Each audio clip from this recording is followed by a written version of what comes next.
But when you start giving your body what it desires, this highly nutrient dense food, then it wants to absorb it as fast as possible, and it gets rid of that barrier to doing so. So you also need to be careful as you start moving toward more green smoothies and more raw foods in your diet, how much cooked food and how often you're actually introducing that. You start feeling the difference between being really alive with this amazing food and being kind of like, whoa, that was fun to eat. Okay. The other thing that was surprising to me, again, I've done all of these starch-based juices where you're pulling the juice out and throwing away the pulp, I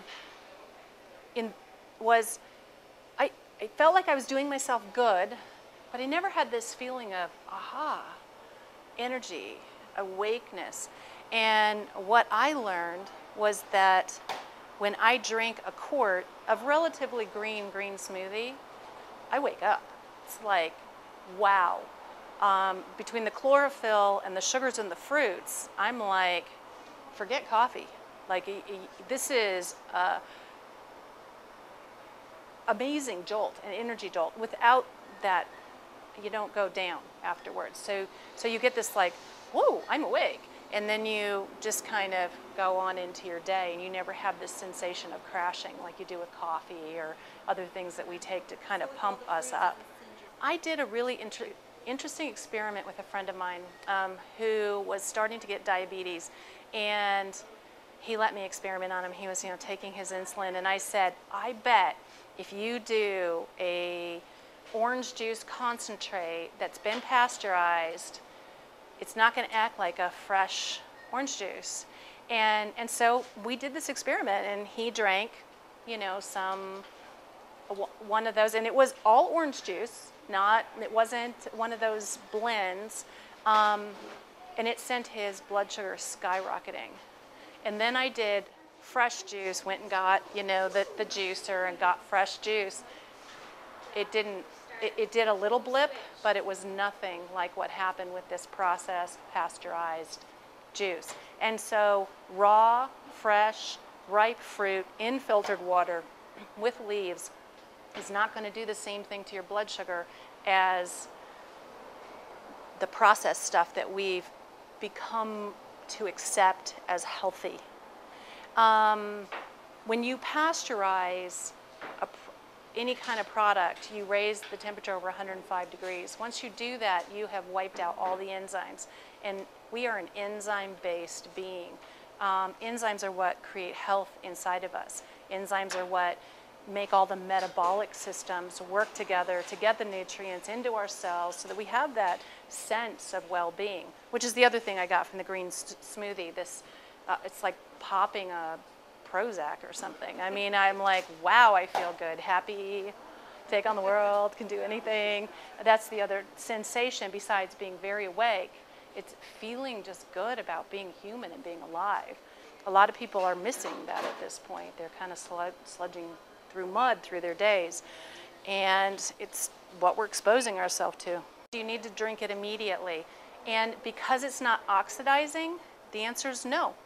You can make your day's worth and drink it, carry it with you. I wouldn't worry about whether it's cold. I wouldn't, it is amazingly stable within itself. And it's good for you however long, because, I've picked it up on my desk, a good 24 hours later and chugged it, and it felt great. The other thing that it does to your health is we have hydrochloric acid in our stomach. And a lot of people have stomach acid issues. So when you start thinking about acid in the stomach, you're like, no, that's bad. Actually, that's really good. And the foods that we've eaten have really messed up our stomach acid and the pH in our body. And you want hydrochloric acid. We are meant as a human being to kill the bacteria that we eat on things on this surface, right? Or whatever we touched. Our hydrochloric acid is supposed to break that down along with parasites, you know, we're supposed to be eating our environment. This is what we're set up for. We're not supposed to be living in a sterile world, and we need that hydrochloric acid. The other thing that it does is it breaks your food down into smaller particles. Now in this case we're using a Vitamix to help us along, but if we had good strong stomach acid, we would be breaking a lot of this down just by being able to chew it and eat it. Most people don't have a strong enough stomach acid, and on top of that are doing things like taking antacids and not understanding if they would just simply shift their diet, their stomach acid would go to something that would make more sense. The other thing that happens when you go toward more raw foods and a lot of green smoothie in your diet is your body becomes more alkaline, and that's naturally where you move toward to create health. So it does all of these amazing things. You're just simply giving your body the tools that it was genetically predisposed to want. All right, so let's make some green smoothies. Another interesting thing for me, we had about 4 days this last week when we didn't have kale. We've got a lot of local stuff right now, but it was on the farm and not here in the kitchen.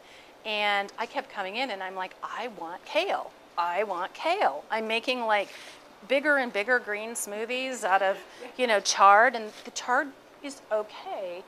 I want kale. And there you go. More nutritious than the chard. You know, they have a different blend of nutrients, but I would not have thought so. And maybe my body will want chard next week. But what I know is the 4 days when I had no kale in easy access, I was like, we have kale in yet? We have kale in yet? I want kale. So there's something in here my body wants right now. And what I know is the more you saturate your body with what it wants, eventually it gets some sort of balance and you need less of it. But you're so starving when you first start. It's like these 2-year-olds who are, you know, sucking this down. I mean, we've got to get some videotape of these guys because they're like, mine.